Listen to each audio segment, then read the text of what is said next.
Escape Pod. Episode 888. Flashback Friday. The Revolution, brought to you by Nike. By Andrea Phillips. Part 2 of 2.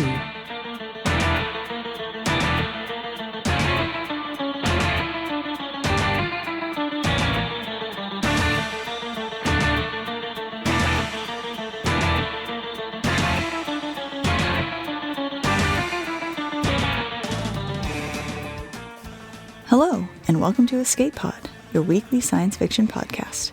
I'm Valerie Valdez, your host for this episode. Our story this week is part 2 of The Revolution, brought to you by Nike, by Andrea Phillips. This is a flashback from our very own archives from September 2018. The story was first published in Fireside magazine in February 2017. Andrea Phillips is an award-winning immersive experience designer and author. Her projects include high-profile and innovative executions for Sony Pictures, HBO, Amazon Studios, and more. Her original IP immersive projects include the human rights game America 2049, the independent commercial ARG Perplex City, and contributions to iOS fitness games Zombies Run and The Walk. Her projects have variously won the Prix Jeunesse Interactivity Prize, a Broadband Digital Award, a Canadian Screen Award, a BIMA, the Origins Vanguard Innovation Award, and others. Her book, A Creator's Guide to Transmedia Storytelling, is used to teach digital and immersive storytelling at universities around the world. Andrea's original work includes the novels America Incorporated and Revision, the Kickstarted serial The Daring Adventures of Captain Lucy Smokeheart and its companion game, The Daring Mermaid Expedition, and The McKinnon Account, a short story that unfolds in your email inbox. She has collaborated on Realm serials, including Bookburners and Remade, and served as the showrunner for Control-Alt-Destroy. Her short fiction has been published in Fireside magazine, Escape Pod, and the Jews vs. Aliens anthology. Our narrator, Julia Rios, is a queer Latinx writer, editor, podcaster, and narrator whose fiction, nonfiction, and poetry have appeared in Latin American Literature Today, Lightspeed, and Goblin Fruit, among other places. Their editing work has won multiple awards, including the Hugo Award. Julia is a co-host of This Is Why We're Like This, a podcast about the movies we watch in childhood that shape our lives, for better or for worse. They've narrated stories for Escape Pod, Podcastle, Pseudopod, and Cast of Wonders. They're OMG Julia on Twitter. Now the revolution continues, because it's story time.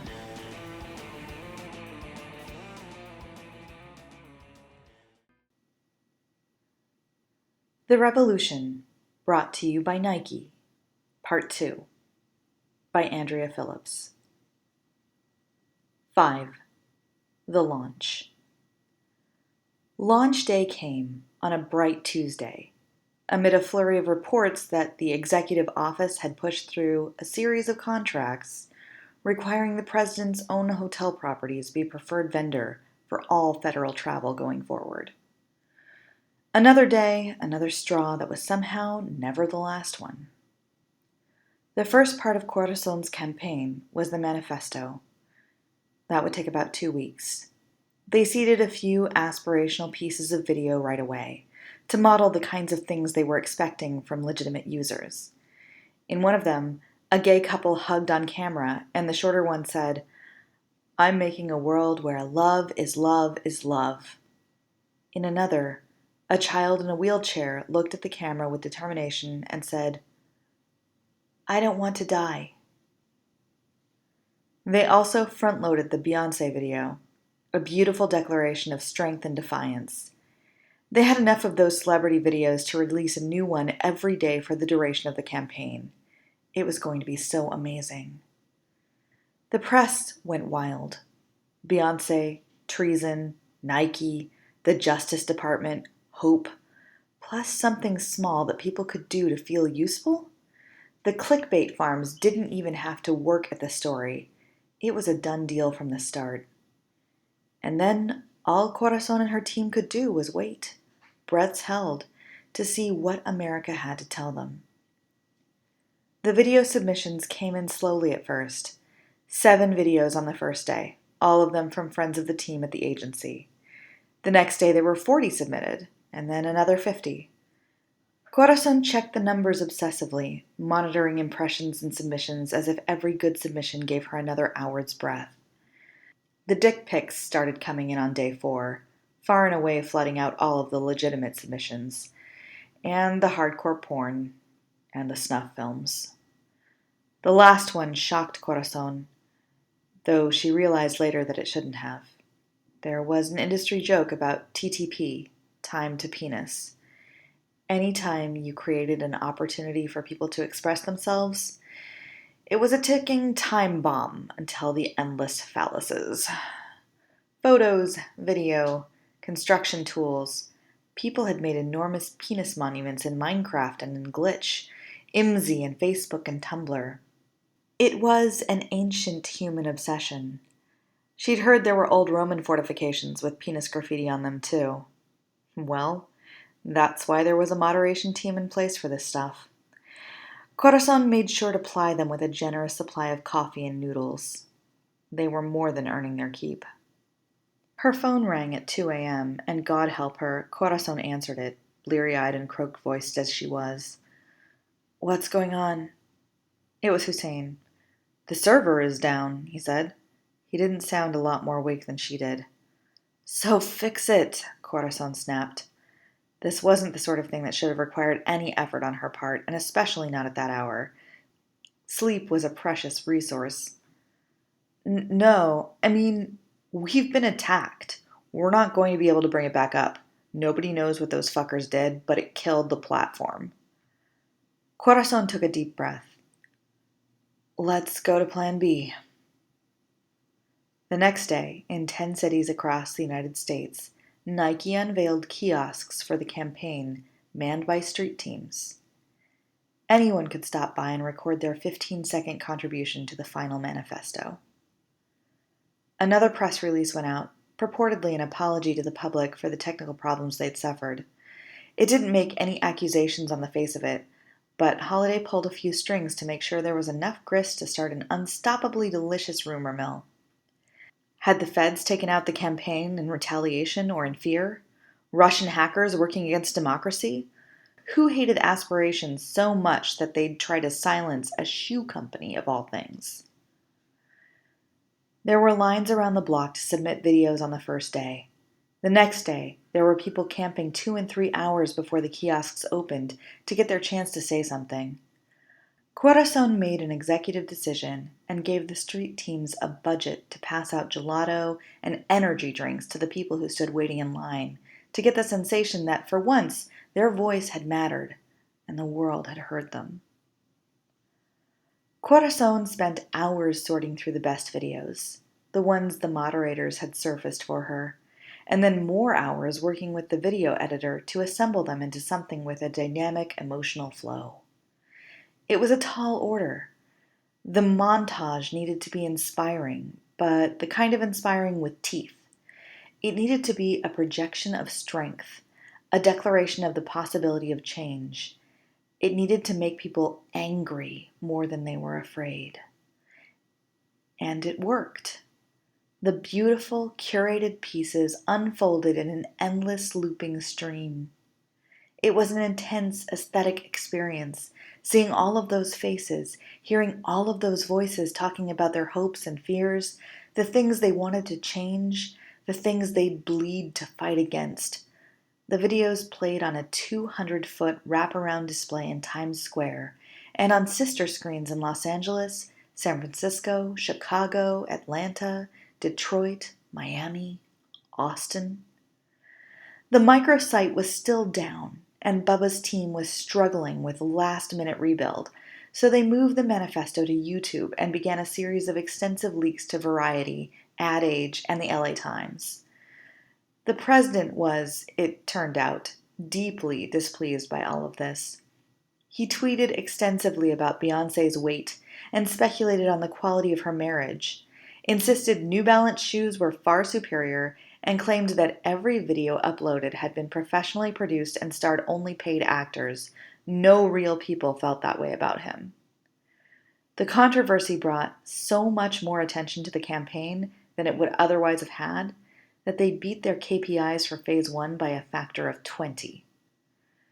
The conflict won the media cycle for a full 3 days, until a leak from the executive office said the president was planning on covering the White House with gold leaf, and a video surfaced showing that he'd propositioned a Saudi princess at an economic summit in Moscow. It was a great start, but all of this was only the beginning.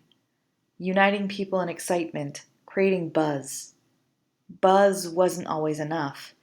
Snakes on a Plane had buzz to a supernatural degree, but nobody had shown up. Feet on the street. That was the next phase. It was the biggest activation Corazon had ever envisioned. But would anybody come? On Sunday, Corazon went to church with her grandmother. As the service wound down, she stared up at the heady fresco of Christ on the cross, lifted on high by angels. It was supposed to be a reassuring image, a reminder that somebody else had suffered on her behalf so that she wouldn't have to. But the idea that people could only be freed through the suffering of a third party seemed stark and terrible now. Whose suffering would it take to solve this problem? And if it was Corazon's own suffering, was she strong enough to endure it? After a time, she felt the weight of her grandmother's hand on her back. "Corazon, are you lost?" she asked, amused. Corazon smiled, the real smile, not the practiced one, and stood up. "Just thinking." "There's someone who wants to meet you," her grandmother said. She took Corazon's hand and led her to the parish hall. "Not a blind date," Corazon groaned. "What have I told you about setting me up?" Her grandmother pushed her into a seat at a long table covered with a plastic cloth. "Not a date." The old man, seated across from Corazon, looked at her intently. "Is this your girl, Mila?" he asked. "Yes," Corazon's grandmother glowed. "She is the one I told you about." Corazon looked between the two of them. "What is—" The old man struck out an age-spotted hand. His wrists under his cuffs were too thin, his skin translucent. "My name is Danilo," he said. "Corazon." She shook the hand gently, unwilling to crush the bird bones of Danilo's hand. "Are you and my grandmother friends?" "Old enemies." He smiled at her grandmother sadly. "She was a revolutionary, and God preserve me, I was on the losing side of it." Her grandmother settled into the seat between them at the end of the table. "You were a coward," she said fondly. "I was wrong." Danilo turned back to Corazon. "I want to warn you about what's coming for you."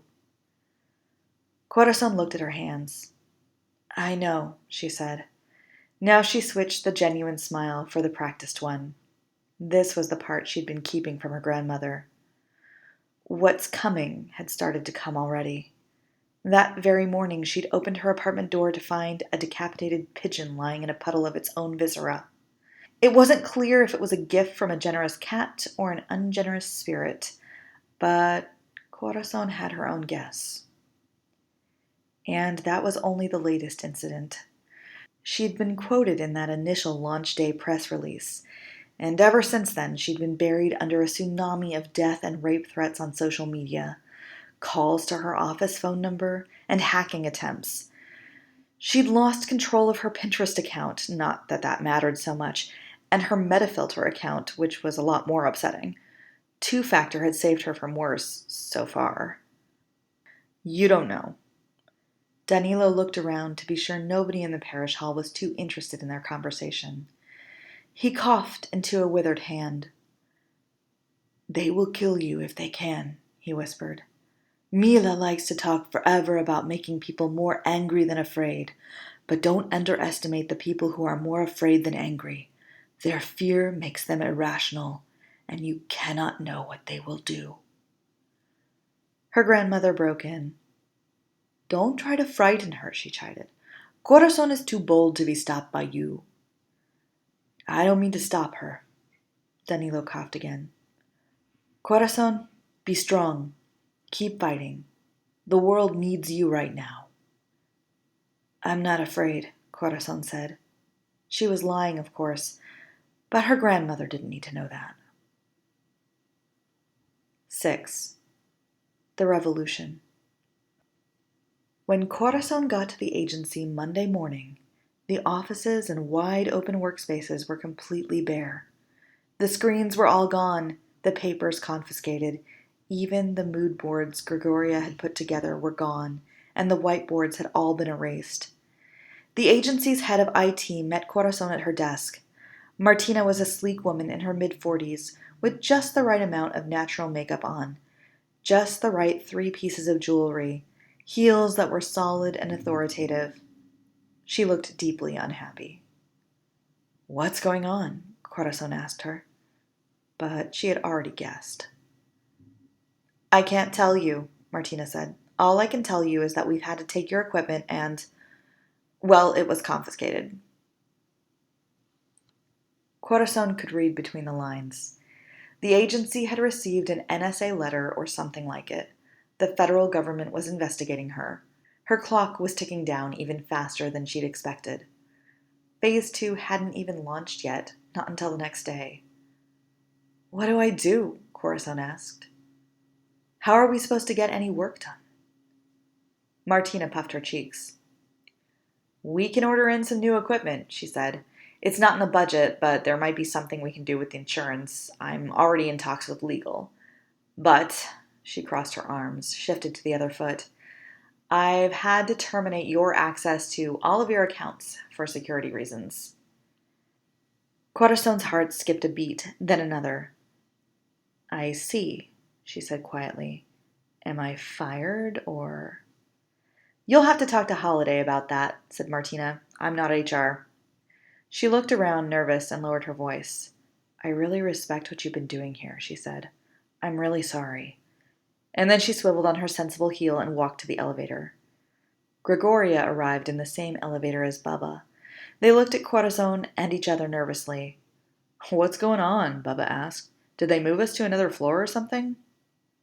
Corazon handed him a 20. Do me a favor. Go get some donuts and a box of Joe. I'll fill you in as soon as I have any clue what to tell you. She sighed. Guess I've got to talk to Holiday. Holiday wasn't in yet, so Corazon tried to wait on his sofa, staring out at the river. The Hudson was the same as it ever was, choppy and unromantic. But sitting still was impossible, so she paced his office instead, looking closely at all the detritus of his life and career. Tucked away into a corner next to a copy of a Seth Godin book, she found a framed black-and-white photo she'd never noticed before. It was Holiday, long-haired and angry. He held a sign in his hands that said, Heil Nixon.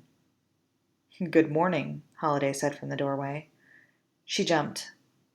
Good morning, she said, and tried to put her game face on. The veneer of poise and friendliness was slippery today, and she wasn't sure she'd wrestled it into place.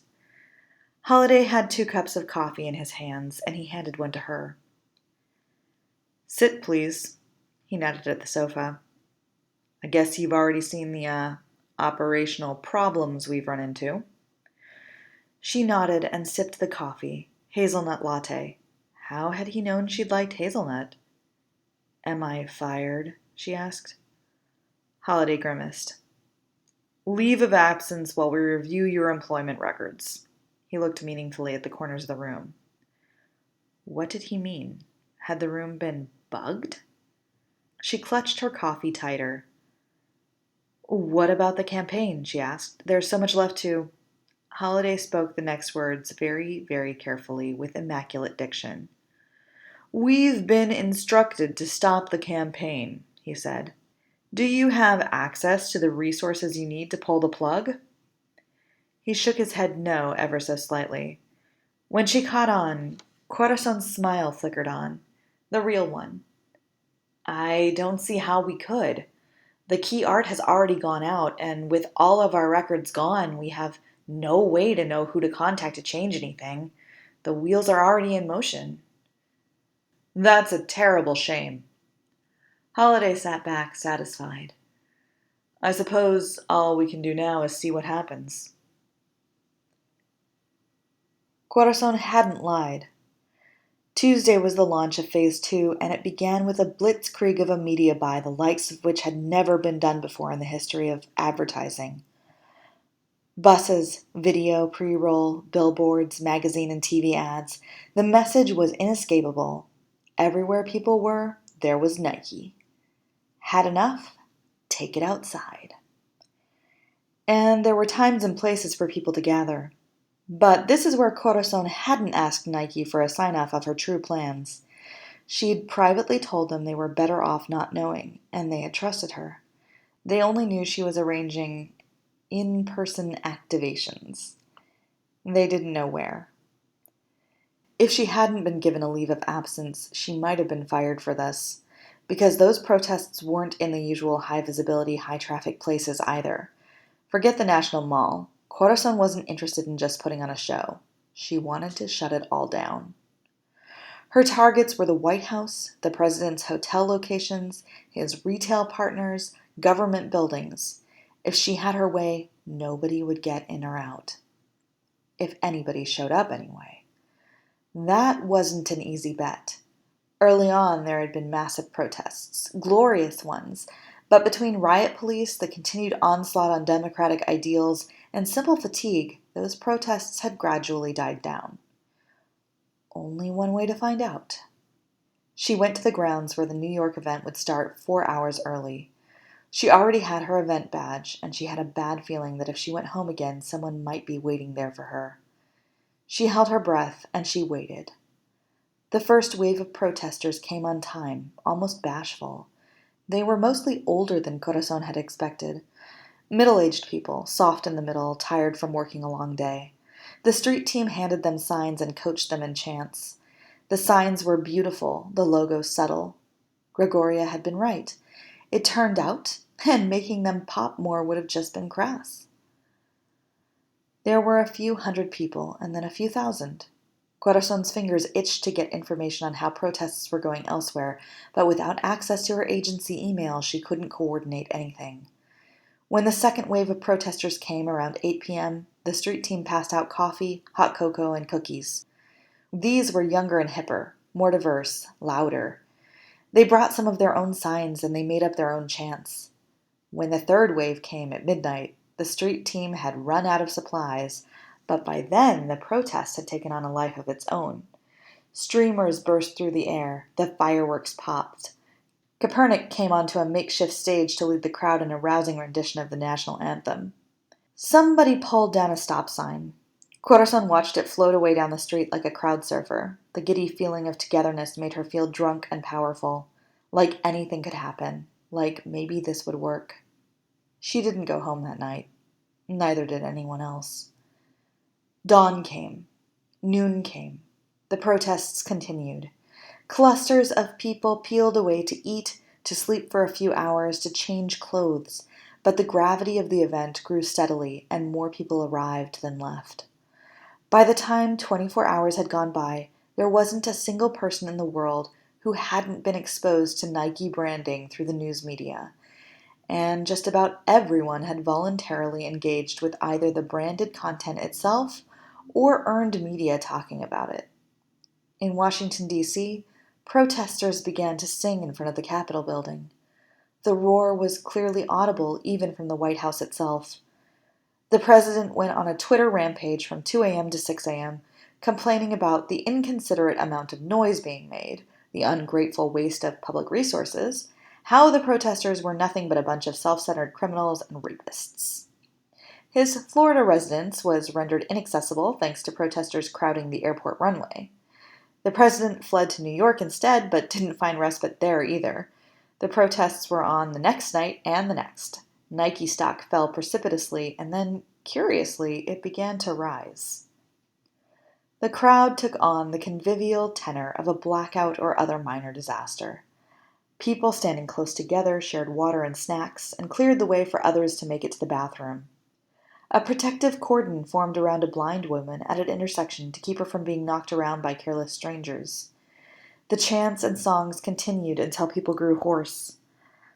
According to social media, the same thing was happening elsewhere. The streets were choked so hotel guests and shoppers couldn't get through.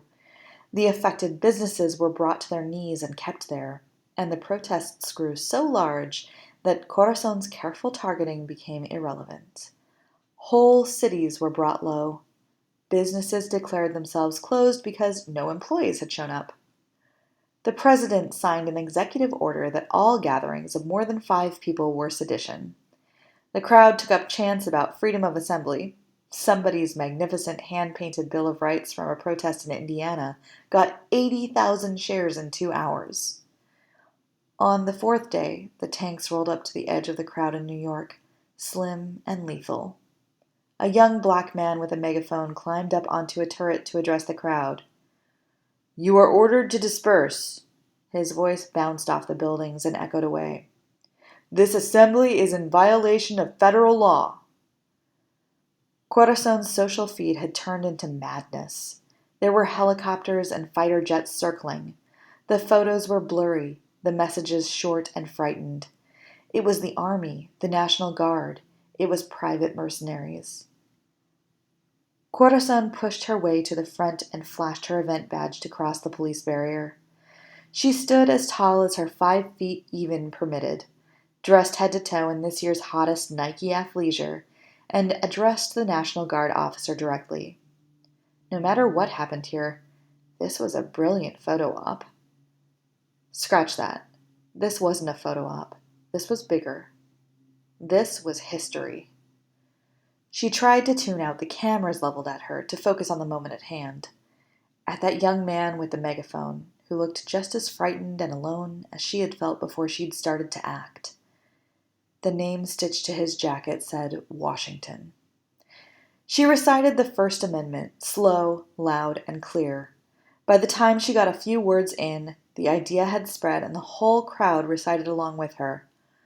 Congress shall make no law respecting an establishment of religion or prohibiting the free exercise thereof, or abridging the freedom of speech or of the press, or the right of the people peaceably to assemble and to petition the government for a redress of grievances. Young Mr. Washington with the megaphone looked shaken.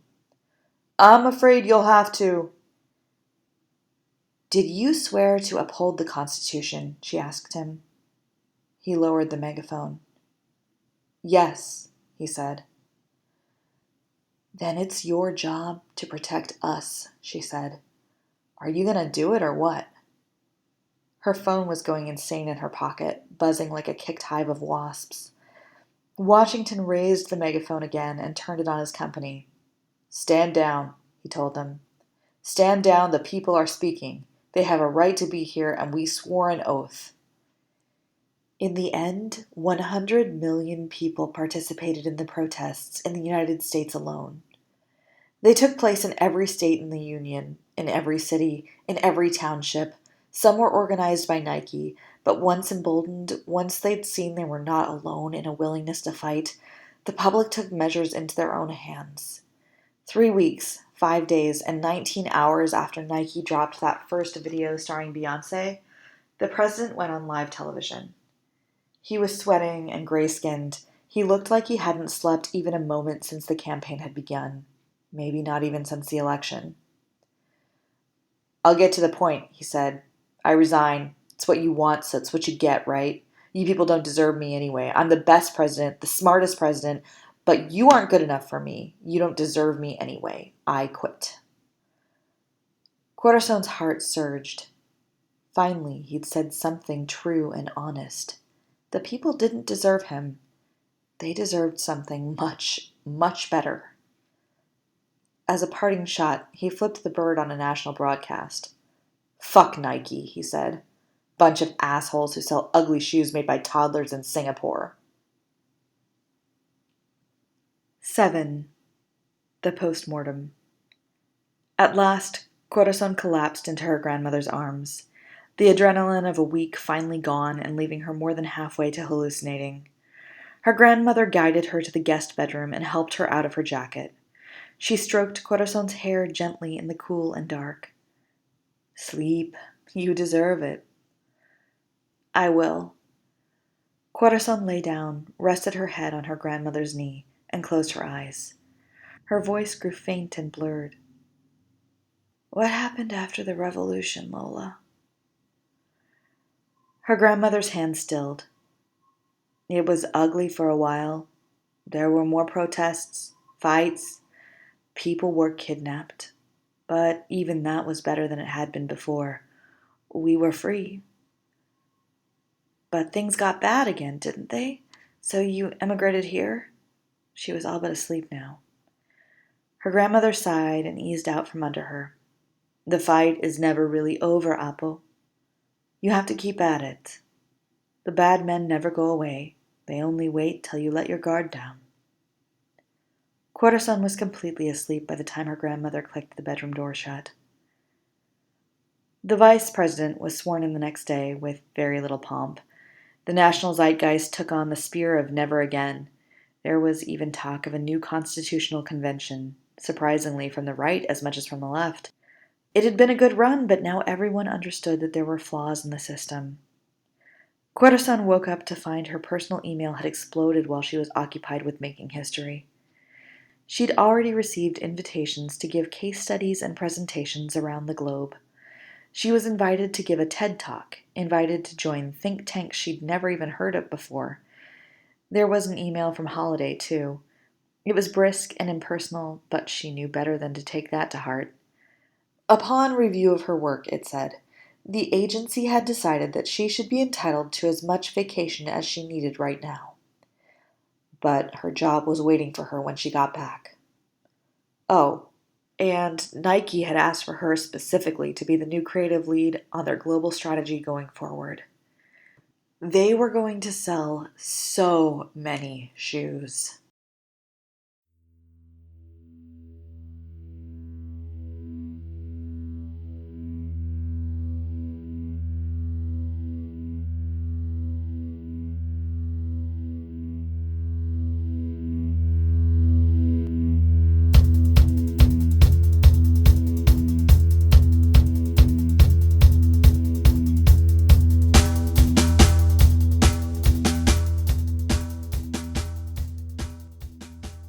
Once again, that was part 2 of The Revolution, brought to you by Nike by Andrea Phillips. The business of selling aspirations is a tricky one. Rampant, often entirely warranted cynicism makes it easy to dismiss any hope for positive change, as late-stage capitalism circles the drain like a coin slowly making loops around a plastic wishing well funnel. We want to believe protesters will take to the streets en masse if the situation is dire enough, if the people are angry enough, if the harms being perpetrated are unconscionable enough. And yet the constant riptide of suffering and injustice is exhausting to swim against. The walls of oppression are rebuilt as quickly as we tear them down. The weapons of fascism are wielded against new targets at every turn. Stories like this one are their own brand of marketing, selling us a future where hope triumphs over hopelessness, where the hard work of revolution is rewarded rather than wasted. Optimistic as this narrative may be, there is a fundamental truth here. Such futures cannot be created alone by individuals, but only by people coming together to help each other not only survive, but thrive. Maybe we can't just do it, like the slogan says, but we can keep doing it, one day at a time. Escape Pod is part of the Escape Artists Foundation, a 501c3 nonprofit, and this episode is distributed under the Creative Commons Attribution Non-Commercial No Derivatives 4.0 International License. Don't change it, don't sell it. Please do share it. If you'd like to support Escape Pod, please rate or review us on Spotify, Apple Podcasts, or your favorite app. We are 100% audience supported, and we count on your donations to keep the lights on and the servers humming. You can now donate via 4 different platforms. On Patreon and Ko-fi, search for Escape Artists. On Twitch, we're at EA Podcasts. You can also use PayPal through our website, escapepod.org. Patreon subscribers have access to exclusive merchandise and can be automatically added to our Discord, where they can chat with other fans as well as our staff members. Our opening and closing music is by Daikaiju at daikaiju.org. And our closing quotation this week is from Audre Lorde, who said, "Revolution is not a one-time event." Thanks for joining us, and may your escape pod be fully stocked with stories.